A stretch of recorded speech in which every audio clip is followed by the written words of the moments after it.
भारतीय शेयर बाजारों में आज 12 दिसंबर को लगातार दूसरे दिन शानदार तेजी देखने को मिली। बीएसई सेंसेक्स 449.52 अंक या 0.53% बढ़कर 85,267.66 के स्तर पर बंद हुआ। वहीं निफ्टी 148.40 अंक या 0.57% बढ़कर 26,046.95 पर बंद हुआ। ग्लोबल बाजारों से मजबूत संकेतों और मोदी ट्रंप के बीच बातचीत से निवेशकों के सेंटीमेंट को मजबूती मिली। अमेरिकी फेडरल रिजर्व की ओर से दरों में कटौती से भी सेंटीमेंट बेहतर हुआ। इंडिया VIX भी आज कारोबार के दौरान 2.5% तक गिर गया। शेयर बाजार में आज की तेजी चौतरफा रही। बीएसई मिड कैप इंडेक्स 1.14% बढ़कर बंद हुआ। वहीं बीएसई स्मॉल कैप इंडेक्स में 0.65% की तेजी देखने को मिली। निवेशकों की नजरें अब महंगाई के आंकड़ों पर टिकी हैं, जिसके आज शाम आने की उम्मीद है। आज के कारोबार के दौरान सबसे अधिक तेजी मेटल शेयरों में दिखी। निफ्टी मेटल इंडेक्स 2.63% उछल गया। इसके अलावा Nifty reality consumer durables oil और गैस इंडेक्स में भी 1% से अधिक की उछाल दिखी। निफ्टी बैंक 0.30% बढ़कर 49,389.95 पर बंद हुआ। बीएसई में लिस्टेड कंपनियों का कुल मार्केट कैपिटलाइजेशन आज बढ़कर 470.25 लाख करोड़ रुपए पर पहुंच गया, जो इसके पिछले कारोबारी दिन 466.64 लाख करोड़ रुपए रहा था। इस तरह बीएसई में लिस्टेड कंपनियों का मार्केट कैप आज करीब 3.61 लाख करोड़ रुपए बढ़ा है,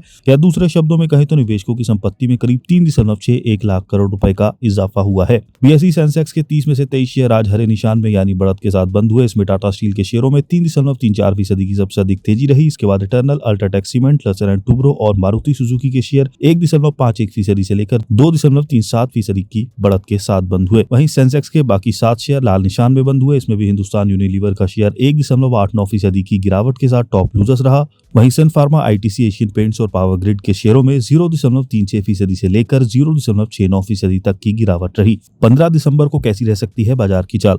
जियोजीत इन्वेस्टमेंट के चीफ मार्केट स्ट्रेटेजिस्ट आनंद जेम्स का कहना है कि कल निफ्टी का 25,690 के आसपास से ऊपर जाना उम्मीद के मुताबिक था, लेकिन 25,900 के पास पहुंचने में रुकावट से इस बात पर कुछ शक बना हुआ है कि क्या हम फिर से एक मजबूत अपसाइड ट्रैजेक्टरी पर वापस आ गए हैं। आज दिन की शुरुआत 26,190 की उम्मीद के साथ हुई है।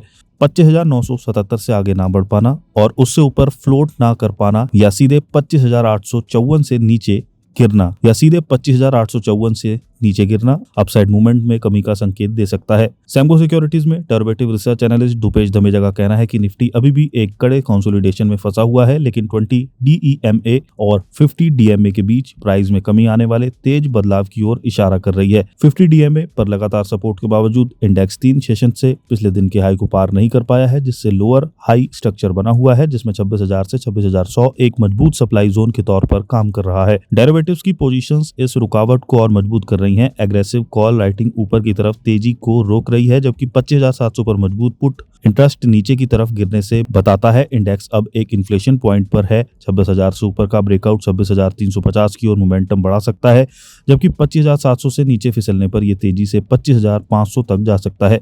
जियोजीत इन्वेस्टमेंट्स लिमिटेड के रिसर्च हेड विनोद नायर का कहना है कि यूएस फेड की रेट कट के बाद ग्लोबल रिस्क लेने की क्षमता में सुधार हुआ है, जिससे लिक्विडिटी बढ़ने की उम्मीद बढ़ गई और रुपया रिकॉर्ड निचले स्तर पर पहुंचने और एफआईआई के लगातार आउटफ्लो के बावजूद घरेलू इक्विटी बाजार में तेजी आई। उन्होंने आगे कहा कि भारत का आज आने वाला नवंबर का रिटेल महंगाई आंकड़ा आरबीआई के कंफर्ट जोन में रहने की उम्मीद है, जिससे पॉलिसी स्टेबिलिटी की उम्मीदें और मजबूत होंगी। शॉर्ट टर्म में बाजार का फोकस रुपए के level, FII flow, Bharat America trade बातचीत, बैंक ऑफ जापान की पॉलिसी, ईसीबी और बीओई के पॉलिसी से मिलने वाले संकेतों पर रहेगा।